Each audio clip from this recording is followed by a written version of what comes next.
Hey, happy Thursday morning. It actually is Thursday morning, number one. Number two, I wanted to jump out in front of the intro music just to let you know this episode is going to be a little bit different. It turned out to be a long-form interview, which is something, frankly, I'm not that motivated to do that often. But when it came to Stuart, the founder of Travelfish, which is one of the most respected websites on Southeast Asian travel, I just had so many questions I wanted to ask him. There's few people in the world that know more about travel in the region than Stuart.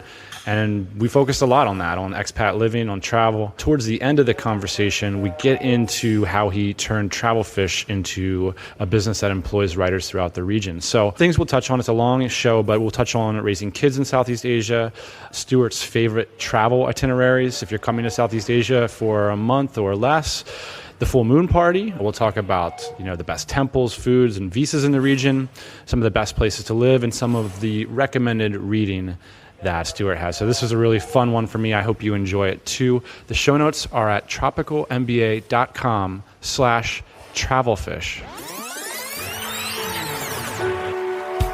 Hey, podcast listener, even if you are alone in your entrepreneurial journey, know that today, right now in your earbuds, you are joined by thousands of entrepreneurs from all around the globe seeking to grow better, more profitable, location-independent businesses. If you'd like to learn more about what we do and download our entire back catalog, check out tropicalmba.com.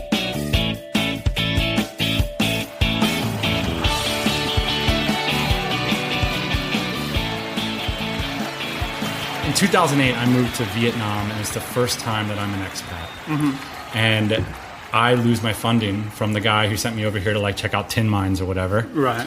And I think, like every other expat, I'm going to write a travel guide because the Lonely Planet sucks. Yeah. It doesn't know the cool places and all this. And so sure enough, me and two other friends would go out and write this travel guide. It's called The Inside Guide to Vietnam. I put it up on a site. I'm reading the Kool-Aid about info products and all this kind of shit. I put a $30 price tag on it. And we got a sale the first day, and only one sale. I've only sold one info product, and it was to this guy named McDonald. I Googled you, and I was already lacked confidence in the project. And then it was this guy's the competition. He bought my shit the first day. I'm out of business. I literally went out of business after you supported it. So, well, I'm glad that worked out well for you. So that's my origin and death story. I'd like to hear your origin story. Okay. Well, it's quite similar, actually, because the first time it also for us started in Vietnam. I went to Vietnam in the early 90s. It really only just opened up a couple of years previous to that. And we had a Lonely Planet at the time. It just wasn't very good. I mean, knowing what I know now, I understand why it wasn't very good. But then I had no idea, and it was this book is garbage, And so the Canadian guy that I was traveling with and myself, we just decided to hitchhike the country and write our own. And so we hitchhiked nearly all of Vietnam. When I got back to Australia, I taught myself how to use PageMaker and how to use CorelDRAW. We had these hand-drawn maps. I've still got the original notebook upstairs with these maps and everything. And we put together a chapter and gave it to a distributor in Sydney. And he got back to us almost straight away and said, "When can you get the book to me?" And we were wow. We had no idea about publishing or anything. And that's how I started doing guidebooks. So we did. This sounds similar to the Lonely Planet story. I mean, what was your attitude? Did you know why the Lonely Planet sucked? Was it for a different demographic, or did you have a different perspective?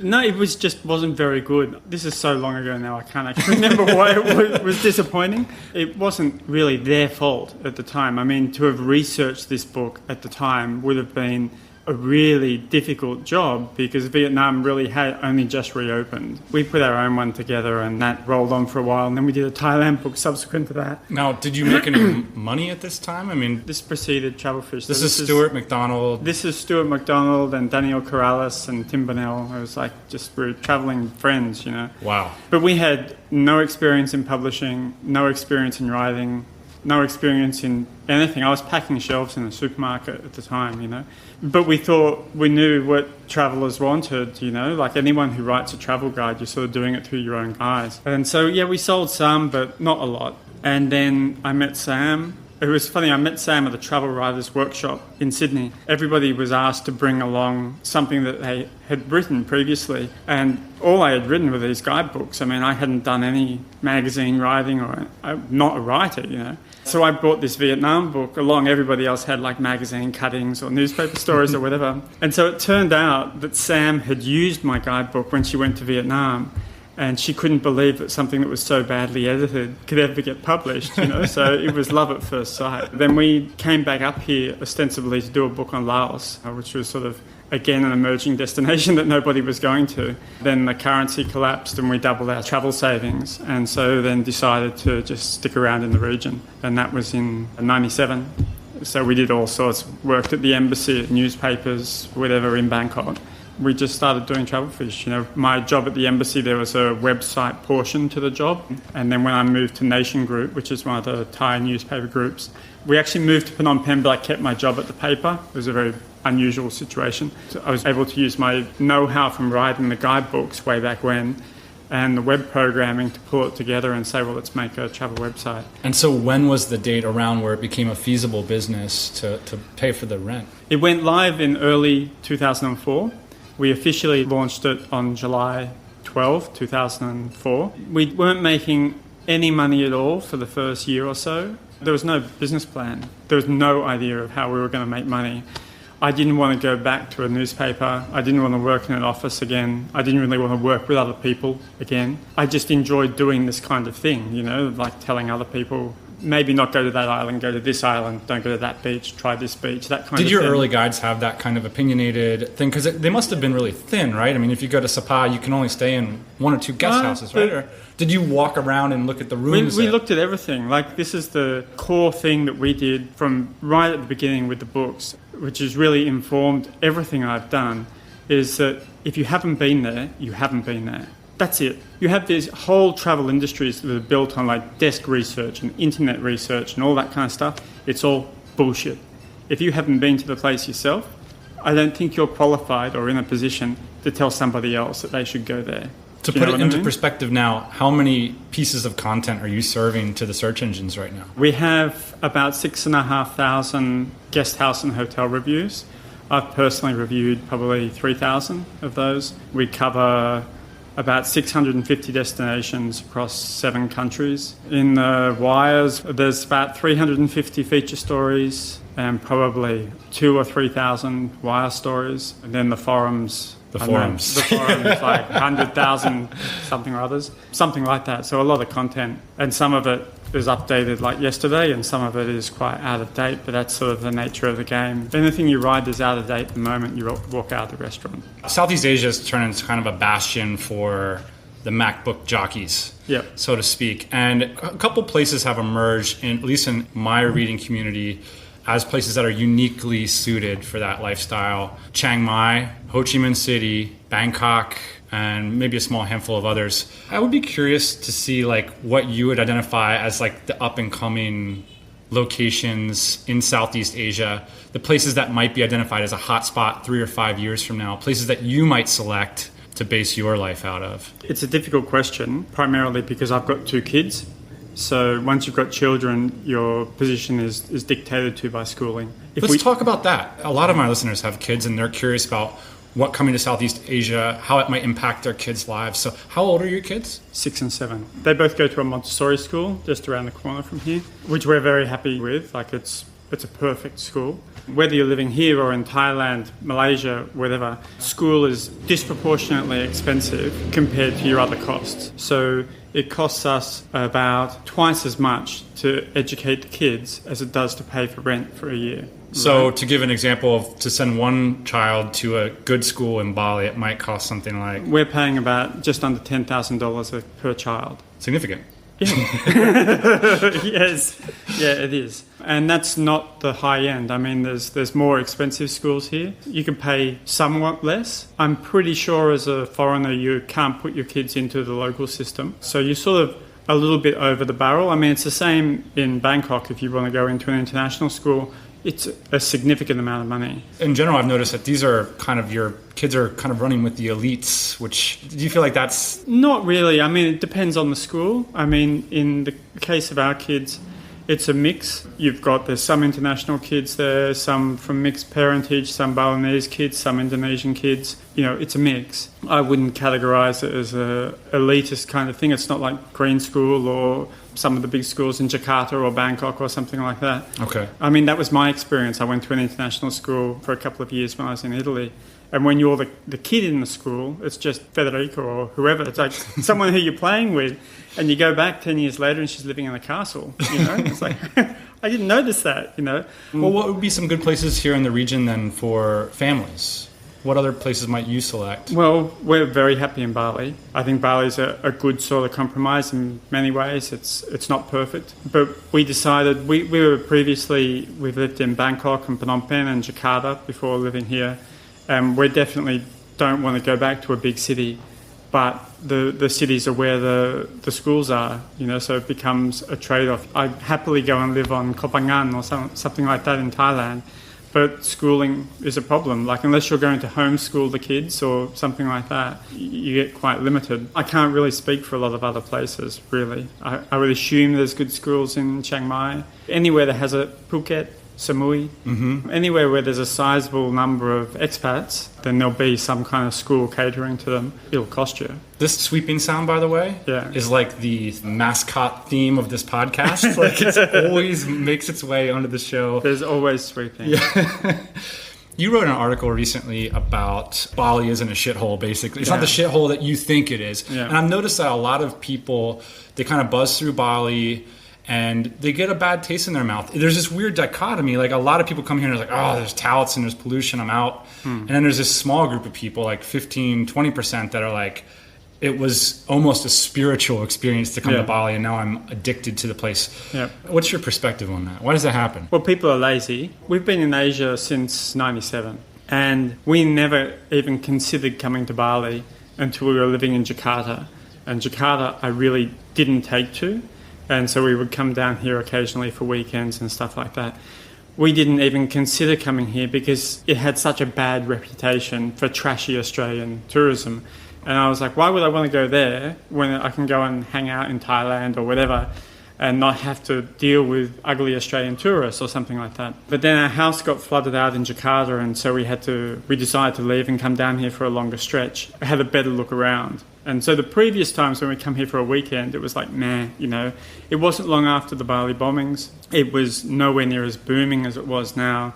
The beaches were average, the hotels were kind of nice, but there wasn't anything really much to it, And you read this copy of these glowing rice fields and everything, it's like, man, I've seen rice for 20 years, But then when we came down after the flooding, we had a longer stint here and we went west. And I'll never forget it. We drove over a rise out near Tabanan, and it was just laid out like this blanket. And it was like, wow, this is what we're really talking about. It was on that trip that we decided to relocate here, and Travelfish had got enough momentum at that stage that Sam, who was working as a journalist at the time, thought she'd take a sabbatical and we'd see if the business could support us both while we grew it.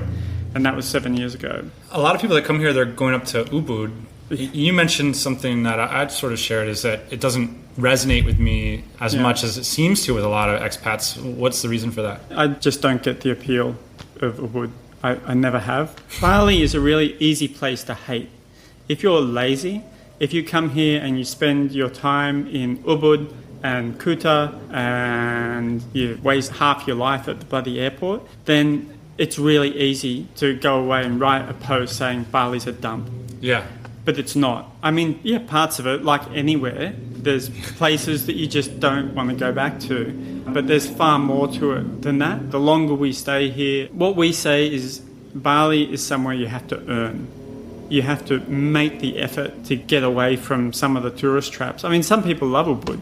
It doesn't do it for me. There's other beaches. You go down the south onto the Bukit, you go out west. There's heaps of beauty here. The culture is amazingly strong and resilient. I just don't think there's anywhere like it. And it sounds like a complete cliche, but there is something special about here, I still can't put my finger on what it is. Yeah, I mean, the traffic sucks. The beaches can be dirty when the season's wrong and that kind of thing.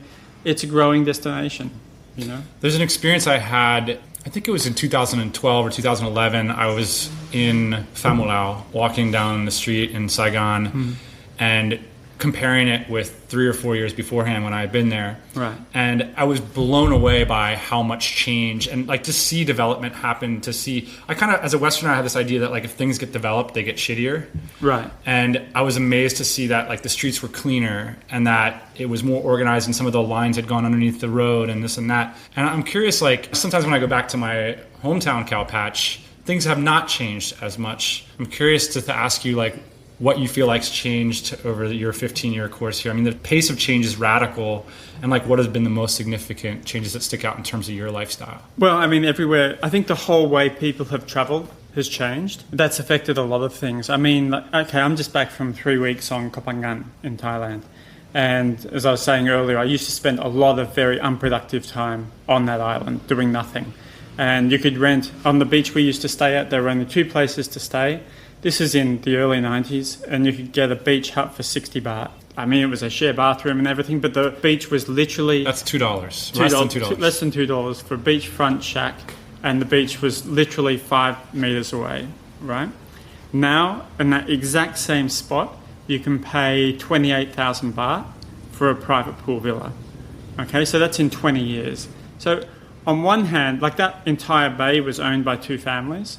And so both families just sublet out the whole lot. And I found out on this trip that one of the families has now moved to Suratani because his kids are grown up. He wants them to go to a better school, all that kind of thing. But his original resort is still running. It's not 60 baht anymore, 800. But that's the kind of change that you're seeing there. And it's a completely different style person that goes there and wants to spend $1,000 a night or $800 a night or whatever it is. So in the 90s, I mean, it was a legitimate adventurer that would go to a place like that. Maybe not quite adventurer, but... At that stage, in the early 90s, Cambodia was pretty much off limits.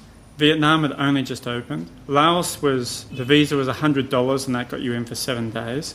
Burma no one was really going there with the politics and the fighting and everything. So people would come out here for 3 months and that you would spend those 3 months in Thailand because there wasn't really anywhere else that was easy to go to. And so there were a whole lot of second-tier destinations that were really great places to go in Thailand. In the northeast, like Thap Phnom and Sangkom and Chiang Khan, places like that along the Mekong, that were great places, and the islands. But now, no one goes to these places anymore because in 3 months they're doing Thailand, Laos, Cambodia, Vietnam, all in the one trip because it's all like interconnected, all the border crossings are open. I mean, anybody could travel through here. It's really simple. So people are covering a lot more miles in the same amount of time, and they're spending far less time in each place, you know. So if you're only spending 2 nights on a beach, it doesn't really matter if you're paying $20 instead of $2. But if you previously were going to that beach for a month, then that matters a lot. You know what I mean? Yes. So I think the whole, I don't know, you should have always been here yesterday kind of thing, you know, like friends who have travelled through in the 80s, friend who used to go to Samui on a coconut boat in the 70s from Phnom Penh. She always won these kind of conversations, you know. It's just how it goes. It's all changing. Now in Bali, you've got all these cookie cutter hotels going up that are really being built for all the wrong reasons, is a sensitive way of putting it. And they're completely screwing the old family-run businesses here. These places aren't catering to guests who are looking for a personal connection with the hosts. Yes. You know, they're looking for a cubicle with a flat screen TV, with white linen, black headboard, and good Wi-Fi. And that's what they want, you know? And when you're popping down here for a weekend from KL or Singapore or coming up from Perth or something like that, that's all you want. You know, the room and the experience that used to come with these old school places is irrelevant when you're only here for a couple of days. Do you know what I mean? One of the things that's changed for me, so the first time I came to Southeast Asia was in 2001. And I was influenced, or I saw the movie The Beach. That captured some kind of zeitgeist or some kind of truth, at least in the way that people thought about their trip to Southeast Asia. Because you mentioned about the travelers who would come here for 3 months. I mean, you would shut off your old life when you would come here. I mean, it was this kind of transitional experience. I'm just curious to think, of course the script has totally changed nowadays, but do you think that that movie, which is influential for me, caught anything accurate about the zeitgeist in Thailand at the time? Or do you think it was just a good book? Well, I think the book was definitely better than the movie. Yeah, I think it did tap into something. A lot of the people that, I don't know whether it's I'm older now or I just talk to more people then, I don't know, but I seem to remember meeting more interesting people when I was traveling then. It was a lot more people who were traveling long term. And I think the beach was about people who were traveling long term. Whether, I guess you're traveling long term now, you've got a MacBook, you know?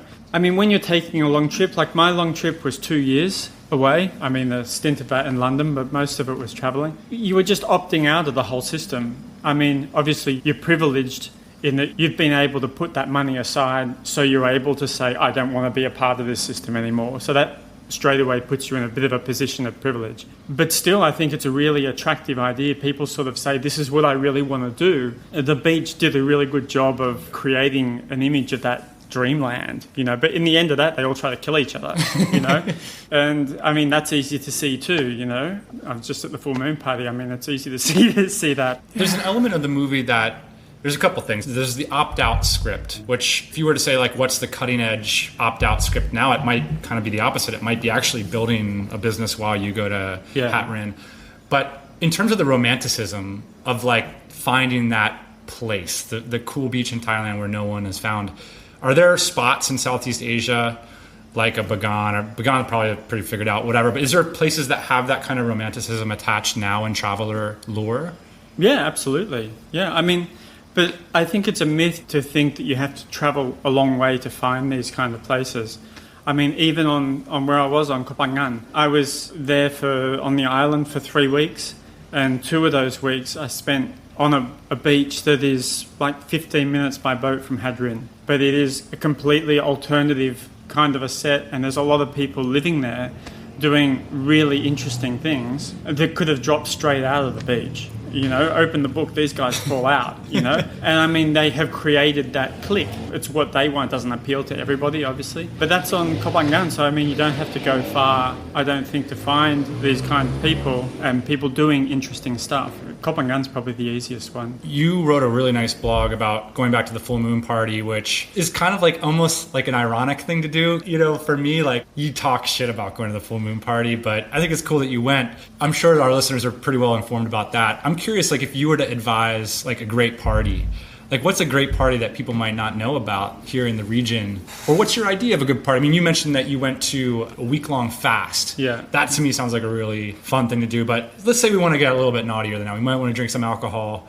What might be a good place? Oh, I don't know. I mean, there's a lot of good parties in the region, I suppose. Did you have fun at the full moon party? Yeah, I actually did. There's a long time between parties, and I'll keep it that way, you know. But was it all 19-year-old Scandinavian kids? Or, I mean, a lot of Scandies, from very young people, like teenagers, through to very old people. One guy, the guy with the banjo, who I mentioned in the story, he was extremely odd. I mean, he would have been 65, 70, easy, and he was going strong at like 3 o'clock in the morning. It was a very eclectic crowd, from your beer monsters and people on buckets to people on everything else. But it was at times fabulously beautiful, you know. And when we first arrived, because we had gone to another beach for the evening and came back to the party quite late, and we were on this long tail, and we sort of came around the corner, and it was just... I saw your photo. It looked like there was a sheen of water that had come up on your lens. Yeah, it was just amazing and surreal, so surreal. And then you get to the beach and there's people dressed up as wild animals. And I mean, I've been to full moon parties before, but this one in particular struck me. It was very visual and absurd. What do you think of all these television programs that talk about like drug busts in Thailand and the British guys that are drinking beer and kind of getting tossed in jail and stuff? Is it a tolerant drug thing going on? There's plenty of drugs. Plenty. Is it? But is there an antagonistic relationship with the authorities? Or? Well, when we left Hat Tien, we were told, if you have any drugs with you, don't take them on the boat with you. As you get off the boat, there's a chance you'll be searched for drugs. The entire night, we didn't see any police. They do have undercover people there and all that kind of stuff. But I mean, the mushroom place was still going. I mean, there was people smoking pot everywhere, all that kind of stuff. But the vast majority of the people are boozing. Yeah, I mean, there's buckets and stuff everywhere. Previous ones I've been to have felt much more like cops running around busting people and that kind of thing. Really people were quite paranoid. It didn't have that vibe. But I mean, there's 10, 15,000 people there, so it's a big party. And maybe something was going on down the other end of the beach, you know. There were a lot of people that were in a different place, and there were a lot of people, particularly later into the evening, who probably needed to go home. But the authorities have done a pretty good job. I mean, there's like a medical centre and there's a sleep zone, there's plenty of garbage bins and all that kind of stuff. So that if you need care, you can get it. And if you don't want to be a pig and throw your stuff in the water, there's bins there and that kind of stuff. There's a really good film that's sort of doing the runs at the moment called Gringo Trails. And it's sort of doing the festival circuit, I think, at the moment. There's this travel content, quality travel site called Outbounding, and so they got a special screening of it that I was able to watch it a little while ago. What they do in the film is they pick a few different locations. One is in Brazil and another is the full moon party in Hadrin. They're basically saying, look how tourism has completely destroyed these destinations. On one hand, that's true. Like Hadrin, when the party's going, if you don't want to party, you really do not want to be there.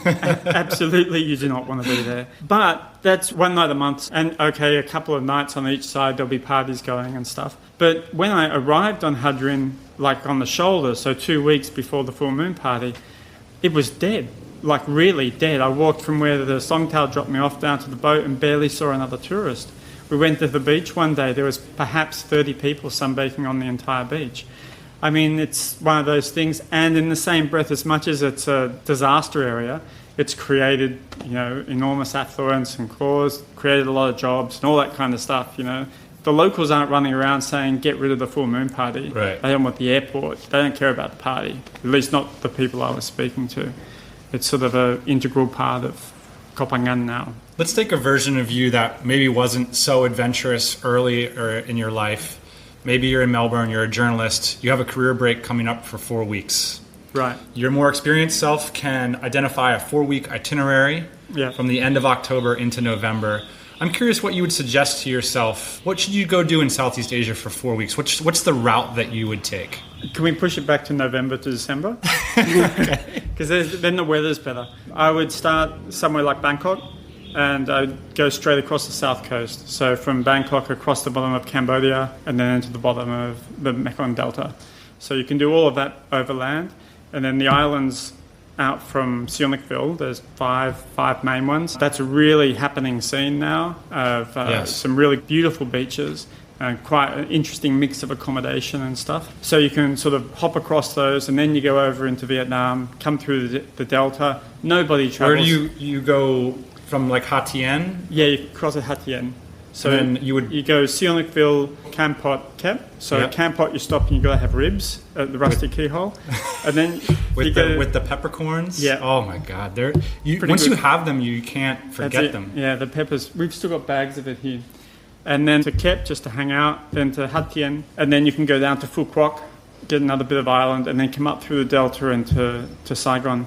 And then I guess you could keep going, but that's a good stretch. That's in your 3 or 4 4 weeks there. Off the top of my head, yeah, that time of year. I like it. If you go in October, you're going to get too much rain, the seas will be off and that kind of thing. But it gives you a good mix because you get the modern Southeast Asian metropolis with Bangkok and the Thai food. Then you get your Cambodian kind of kooky angle, you know, and then you get the Delta where nobody goes to. Like, Nobody. I mean, on Phu Quoc, sure, but in the actual Delta, when I did a motorbike trip through there for a week or so a couple of years ago, we saw nobody. What are some of the highlights? Like, did you go to Cantor? What are the things that stuck out for you in the Delta? Like really lazy, nice, clean cities. They're good. We went all the way to the southern tip. So we got down to Cà Mau. No, it's below that. It's the southernmost point of Vietnam. So we got as far as Cà Mau, and then we got a boat, which took us about 3 hours down through the canals and everything, right down to the very southernmost tip. And then from there we had to get a motorbike that then took us the last bit right to the end. Was it the most useful use of our time? No. But Dave, Lauren and myself have now been to the southernmost point of Vietnam, you know. And a lot of the time it's the journey. It's not about where you're actually going, you know. And coming back on that boat, I was like, this really sucks. But it was really beautiful. You got the afternoon light. You're crammed in next to some Vietnamese dude. You're not in the minibus bubble. I mean, that's something else with travel. Not in Indonesia, but certainly in mainland Southeast Asia, it's so bubble-fied now. You could travel all the way through Thailand, Cambodia and Vietnam and never sit next to a local if you wanted. By taking tourist minibuses and all this kind of crap. Easy to do. A lot of people do it. I think it's the worst way to travel. Get the train, get the local buses, stay off the aeroplanes, get a local ferry, all of that kind of stuff. Sure, sometimes it's a pain in the ass, or it's going to take forever or whatever, but this is the kind of thing that you really remember. And like when people ask me, I've been traveling here for so long, what's some really memorable things? It's always going to be the transition from one place to another. It's very rarely like the actual place. Do you know what I mean? Yeah. Yeah, it's the stuff that really sticks with you. What kind of tools are you using? Do you have a smartphone when you're in Vietnam and pulling up Travelfish and TripAdvisor? So I'm curious about the tools that you use while you travel, number one. And number two, that's an awesome itinerary. I would love to do that. I'm curious, what kind of reading? Because if people know they're going 8 weeks in advance, what books would you read before you would go on that itinerary? First with tools. If I'm working, then I take my laptop and my phone. That's all. I don't take an iPad or anything like that. Something I've learned through this trip, I've got the new MacBook Pro, the Retina one, which doesn't have the CD-ROM in it. And of course, what I realised is you're stuck with whatever movies you've got on it. And I really like Batman. And on the last 3 weeks, I watched the Batman films about 10 times each. If I never see Batman again, that's good with me. So you think... Because on the Southeast Asia Trail, there's these shops that sell the CD-ROM. Sell the CD-ROM. But I can't put the CD into it. I didn't have enough internet to download the movie. And I mean, I'm by myself. I'm fasting. It's not like I'm out boozing. I want to watch a flick. It's like, Christ, not Batman again, But so that was something. But the phone is, very vital for me. I don't want to sound ridiculous, but I've been just about everywhere here. So I don't tend to use TripAdvisor or even Travelfish or anything, 'cause I've already been to most places, so I'm already fairly familiar. Like when I went to Koh Phangan, I knew where I wanted to go, I knew where I wanted to stay. Even though I hadn't been there for 5 years, the places were still the same. But for others who are coming up, buy a guidebook, absolutely. I mean, everyone keeps saying the guidebooks are dying, blah, blah, blah. Getting a guidebook for the middle bit, for the destination stuff, is arguably a waste of time now.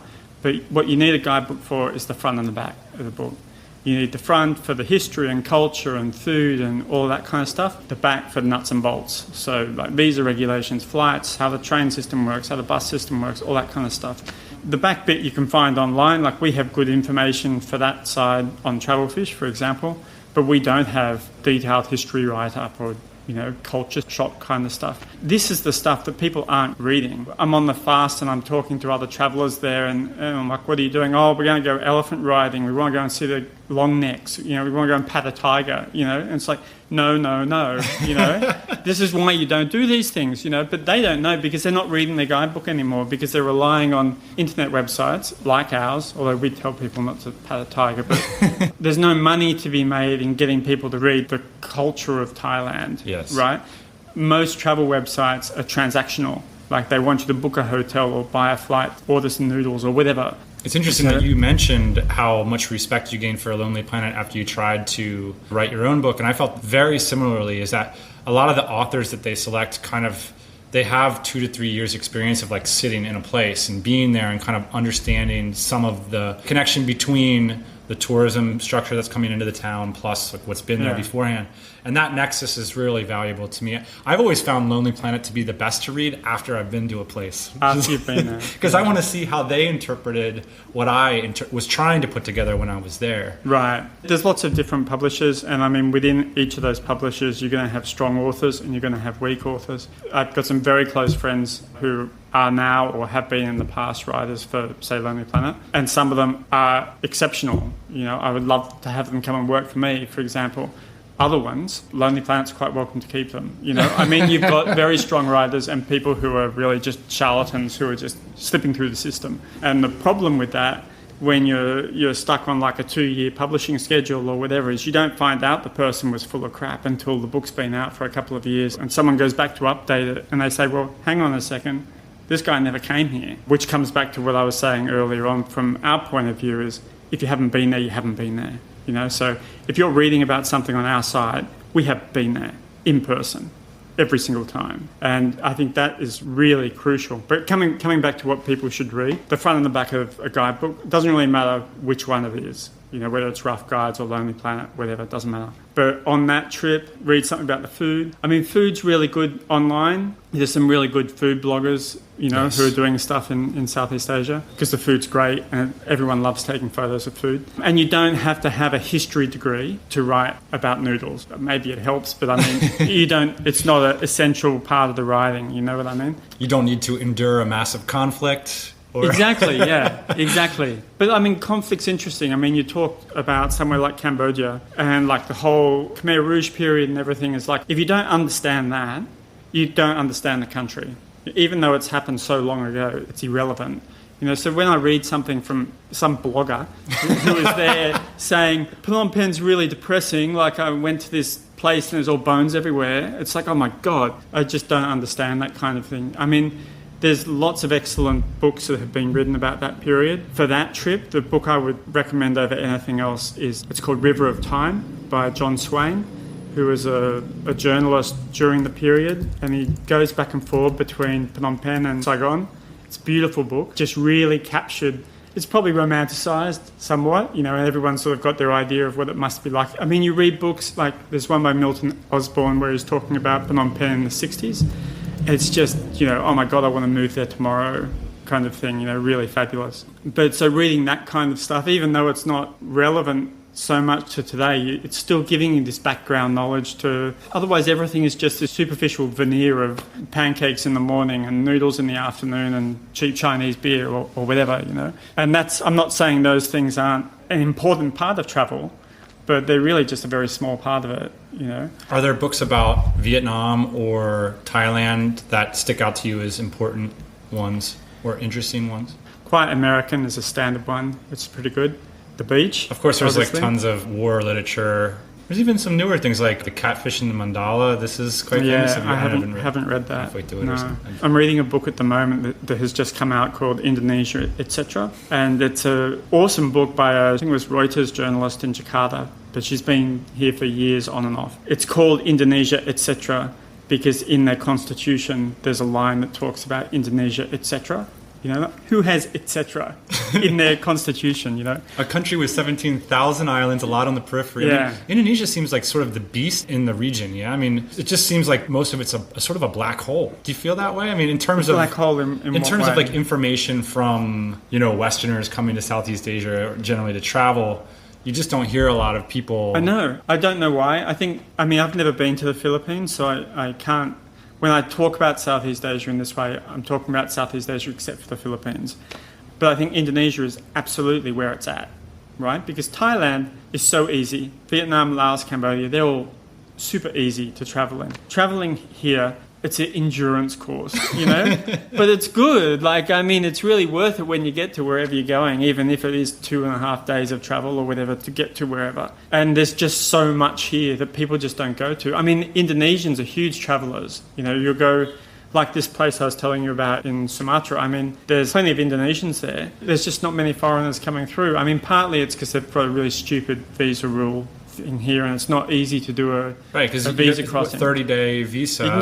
It takes you 15 days to get anywhere in the country. Exactly, yeah. You can get a 2-month visa, or there's various other workarounds, but for somebody who's just fresh off the boat and never been here, they're going to be arriving on a 1 or 2 month tourist visa. And in 1 or 2 months, you can do Bali, maybe some of Java, and maybe some of one other bit. And that's it. Unless you're like it's a military expedition where you sort of try and bang your way through. It's one of those places where the longer you travel here, the more you think, I just need longer. I think somewhere like Burma, okay? So Burma's changing quite quickly, but to go and see the highlights of Burma, if you want to fly, you can do it in a week, 10 days. It's what a lot of people do. They fly in, they go Yangon, Bagan, Mandalay, Inlay. That's it, they're done. They can take it off their list. You can't do that here. It's just physically not possible. Funny story, when I was in Thailand recently, I was on the boat going to Koh Phangan, and there were these backpackers sitting next to me and they were behind me, and they were talking about the terrible trip they'd had from Bangkok down on the Lon Praya bus, and they'd stopped for a long time, and the bus driver had a toilet break, and then they were late for the ferry and this, and it was like, get over yourself, are you serious? If you want to hard travel, if that's sort of one of the things you're looking for in your travel, Indonesia, man. This is it. Let's play a quick fire travel game. Okay. Off the top of my head, I'll give you verses and you select which one and maybe tell us why. So, Bagan or Angkor Wat? Angkor Wat. Why? There's more to it. The ruins are more elaborate and they're sandstone. And so they're carvings. Well, most of Bagan is brick. The stucco that used to cover it is all gone. So it looks spectacular from a distance when you're up on the spire of one of the temples and the sun's coming up and there's a bazillion temples there, which you can't get at Angkor because you've got all the trees. But when you get close to any monument, there's exceptions, but most monuments, it's just brick, nothing fancy close up. While in Angkor Wat, you'll get these amazing apsaras and they're all covered in mould and the tree roots in some of the monuments, and there's just a much more otherworldly vibe to it. I mean, Bagan is good. Angkor Wat is in a class of its own. Thai beaches versus Indonesian beaches? Oh, that's a hard one. Probably Thailand, I would say, but it's very line ball. I think Bali has, ignore what all the people say about Bali's beaches being crap. I mean, you go down to the Bukit Peninsula, some of the beaches down there are the best in the world. And I'm an Australian, so, you know, I'm into beaches. My big thing is the sand. So if you go to, say, Balangan Beach down the Bukit, the grains there are perfectly spherical. So it's a very unusual sand. And it's beautiful, like it's lovely. It's because of the stone underneath that there's all these semi-round indentations in it, and so the sand gets in these and gets twirled and twirled and twirled. And so where normally it's like a rough grain, there are all these perfect spheres. Minor detail, but I like that. Hanoi versus Saigon? Hanoi, easy. That's the easiest one.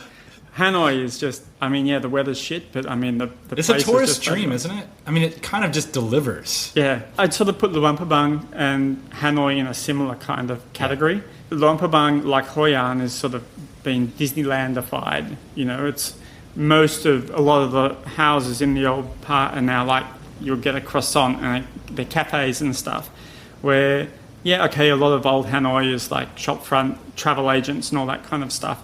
But it's still very much a Vietnamese part of town, you know, and Hanoi is gorgeous, yeah. When I was there a while ago, I did a walking tour. It was quite sad, actually. It was a walking tour to see what was left of the colonial architecture in the old quarter. And so the walk it was like a 2-page fold-out thing, and about half of the buildings that were on the walk weren't there anymore. Like they'd been pulled down for glass and brass hotels. And so the irony is they're tearing down the very buildings people are coming to see to build buildings that these people can stay in. You know what I mean? So it was quite sad, really. Hanoi was the first, when I went there in 93, it was just fabulous, you know? We flew there from Vientiane on this ghastly piece of crap aeroplane. And on the plane, we got a piece of cake and a beer. That was like the meal service. And you landed in Hanoi and it was just mad. I loved it. Yeah, Hanoi is a really special place, I think. Eating in Thailand versus eating anywhere else in the region? We lived in Bangkok for 7 years, and it was the first place that we lived in Southeast Asia. And I think the problem with doing that is it doesn't matter where you move after that, the food isn't as good. I think it's the number one thing that I hate about living in Bali is that there's no good Thai food here. I know you've recommended this place down the Bukit, but like that's an hour and a half away. I'm not going to go that far for noodles. Yeah, I really miss Thai food. I found one place with good Thai food. Unfortunately, it's in Ubud. Yeah, forget it. I'd rather go to Bangkok. But then a very close second is Vietnam. I mean, the two of them, they're just two peas in a pod. You can't not have a great meal there, I think, as long as you're eating local. You know, it's all fresh. They make it right there on the spot. All right. So finally, what's the best visa in the region? Cambodia. And what's going on there? Is that just $30 at the border and hang out as long as you want? They've just changed the fees. I've got to update that on Travelfish, actually. But they've just increased the fee, but it's still... You go in on a business visa, and then you can extend that for a year, and you're done and dusted. It's very straightforward. Is it shady to extend the Indonesian business visa for a year without leaving? Yes. Yeah. You don't recommend that? The visa rules here are complicated, and it always pays to talk to a couple of agents to find out what they each think you should be doing.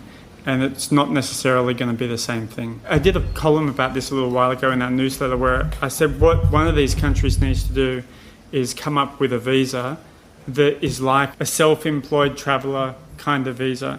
it can be a little bit expensive, but then you're legit and you're legal and you can stay here. Well, do countries have an official attitude? So we have a post on our forum that's like, basically the point of the post is like, has anybody ever been screwed? You know, like, have you ever been busted for working from your laptop? And I've never heard of any story yet. Have you heard any stories? If you read the letter of the law, you're not really supposed to be working from Indonesia. Yeah. But technically, I guess you're working from wherever you're incorporated, or... To take Thailand as an example, if you're there on a tourist visa, legally you're not allowed to volunteer, you're not allowed to do any kind of work. So by that definition, if you're there as a journalist writing a story, you're not supposed to really be writing that story. We've got a full-time writer in Bangkok, and he's on a media visa, which we arranged. He's completely legal there for a year, and then he just goes through the process of renewing it, and that's all completely above board. But, I mean, for other people who are just working for themselves and not for, I guess, we're like a publisher, I guess. Yeah, it's difficult. There's not a visa designed for them. Yeah. But in the same breath, if a Thai wants to go to Australia and work, they're way worse off. So, I mean, as much as everyone sort of complains about it a bit, or they come here and complain about the internet speed or whatever, get over yourself, quit whining. I mean, in the scheme of things, it's still quite a lot easier for us to come here than for people here to go to where we're from. I'm a guest. They're the rule. I don't particularly like the rules. I think it would be great if there was a rule here, like some kind of traveller visa, long-term traveller visa, where, I don't know, you paid whatever, $100 a month or something like that, and then you were completely legit. And as long as you weren't employing people here or something like that, you could do whatever you wanted. I'd sign up for that.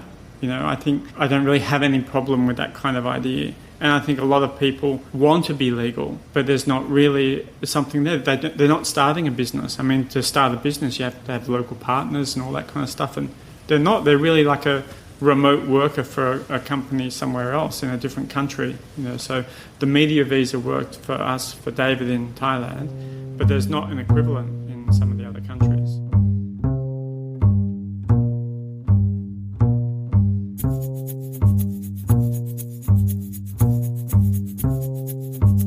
Let's talk business a little bit. I'm curious about Travelfish because I've been a user of sorts for many, many years. Yeah. And now I'm becoming a power user as well of Agoda, and I have like an account with them and points, and TripAdvisor I use on my phone. In fact, one of my favorite hobbies when I'm bored is I like to lay in bed and read the negative TripAdvisor reviews of places. I come across your site a lot when I'm Googling for more in-depth information. Like, I found my favorite massage place here because of your site. I identified that I could not get a Thai visa in time here because of your site. Yeah. How have TripAdvisor and Agoda affected your business and the travel industry as a whole? And sites like that, I guess, peer reviews, because you're reviewing guest houses. Yeah. How have those reviews fared given the user-generated reviews on sites like Agoda? It depends on the destination. So for sites like Agoda, TripAdvisor, Booking.com, they're all picking the low-hanging fruit. Agoda and Booking, they're like online travel agents. So if you can't book the place, then they're not interested in listing it. So when we first started the business, even though we hadn't figured out that this would actually be a good idea, the initial approach was that if a place cost more than $20 a night, we didn't list it. That was madness. Then we wanted to list everywhere.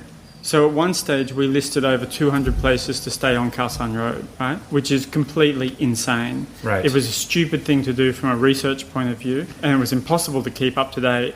And giving someone a list of 200 places to stay is not useful at all. It's like giving them a phone book. But what it meant was that we were the only website in the universe that had a detailed review and photograph of old Joe Shanty's guest house on the back blocks of whatever, Chok Mayom. So if someone was Googling for that obscure guest house, we'd invariably be number one. So we got, in the early days, a lot of our traffic was for obscure places that nobody else covered.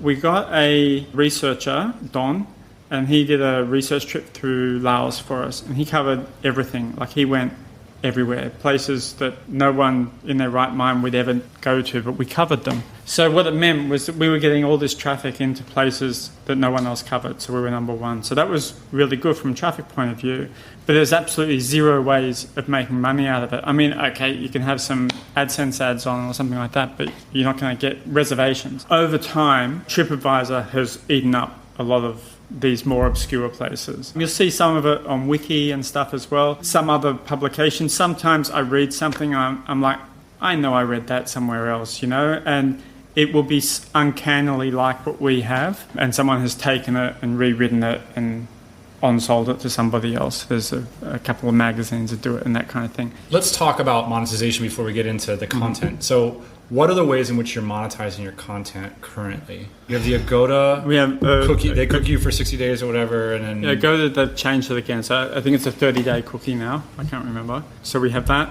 We have general ad stuff, which we have. These are Google ads, or do you? Yeah, we use AdSense. We've done direct advertising in the past, but just occasionally, primarily with AirAsia. And then we do affiliates with World Nomads for travel insurance. They're like the main bucket. You used to sell guidebooks too, yeah? Yeah, we used to sell PDF guides. I've bought a few of them, actually. Right. And, well, it was interesting because when we were doing those, and then when Michael, the iPhone app developer, got in touch, and he said, let's do apps. Apps were much more sexy then, It was like, well, we're doing this with the PDFs, or we can do the iPhone apps. But I just didn't have the time to do both. And so we said, okay, we'll stop doing the PDFs and we'll start doing the iPhone apps. That was definitely a mistake. We still keep on thinking about getting back into doing the PDFs and everything, but we just haven't got around to it. We're working on some big changes on the site at the moment, and maybe that will be a part of it. We're still not sure. But primarily, it's hotels, ads, and World Nomads. For perspective on this, you mentioned that you were number 2 on the Australian App Store for travel, and it wasn't viable even to pay a developer. Our Bali app was, at the time, about $2 a pop from memory, maybe $2.99, I can't remember now. And to be number 2, you were doing 10 to 15 sales a day. Incredible. So that's not a lot when you're looking at what you can earn, say, through hotel commissions. Just wasn't worth it. I'm assuming you don't share revenue figures, but can you give your staff for an idea of what the scale is of the company? We have Sam and me here. Then we have David, who's full-time in Bangkok. Vin, who's half-time in Saigon. These are writers? Yeah, these are writers, editorial, yeah. And then 14 or 15 freelance, we call them correspondents, who file once or twice a week from wherever they live in the region. Why did Travelfish win? Why did it work? There's so many companies that were similar. I don't know that we won. I mean, there's plenty of scope. You survived. I think survived is a better way to put it. And I think if somebody came along with a huge bucket of money, they could do it much better than us. I'm not from a business background. I've got an arts degree. We were patient and we grew within our means. We borrowed about $5,000 off my parents right back in the beginning, what we spent that on. And then we've just sort of grown as we've been able to, Let me close this out. I think a lot of people in our community identify with the kind of, I'm a business person that didn't really think business was cool. Right. I didn't identify with that because I never wanted to be a cigar smoker in a suit in the corner office. I wanted to be out of the script, doing something cool.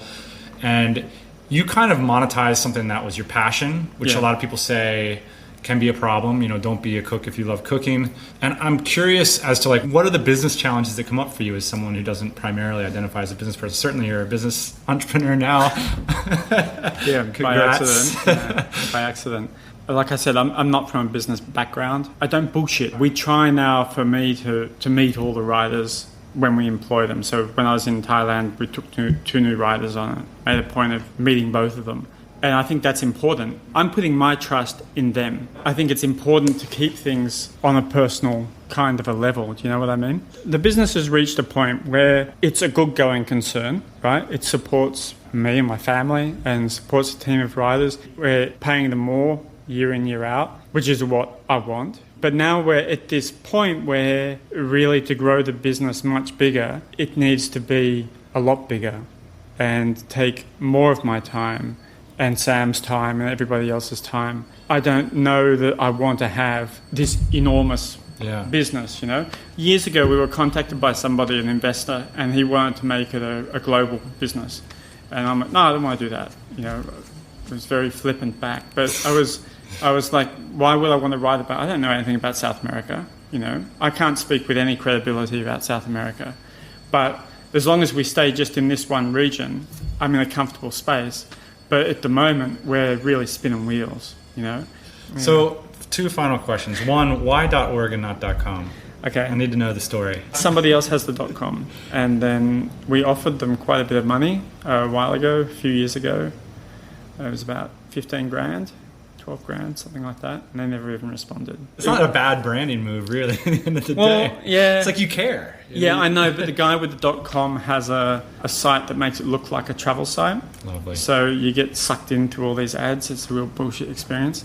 But we were just contacted by someone last week who has the .net, and he wants $500 for it. So I've got to get back to him. Thanks, man. Yeah, Thanks a lot. Thanks a lot. Okay, so final question then. Yeah. You've got a one-way ticket to adventure, and you have to step your first foot in Southeast Asia. Is it Koh San Road or Pham Ngu Lao?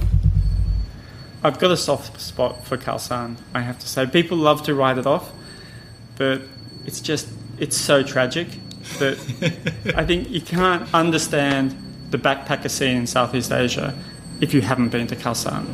And I think you've got to start there. We'll leave it at that. Stuart right. McDonald from Travelfish.org. Thank you.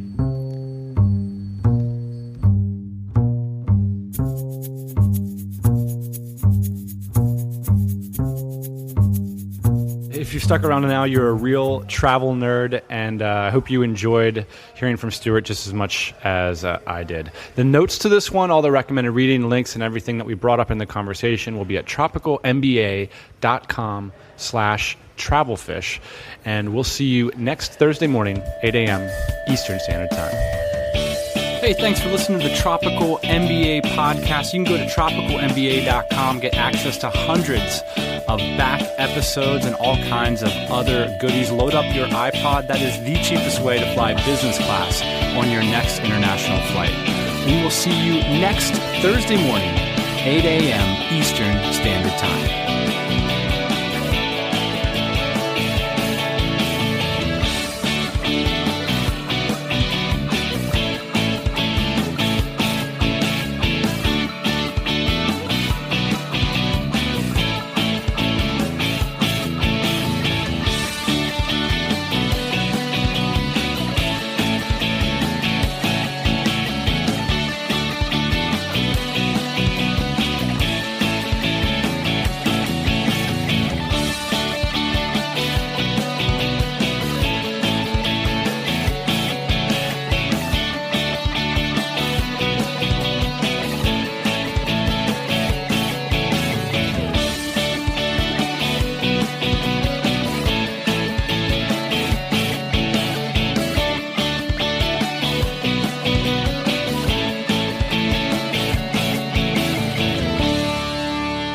Daddy.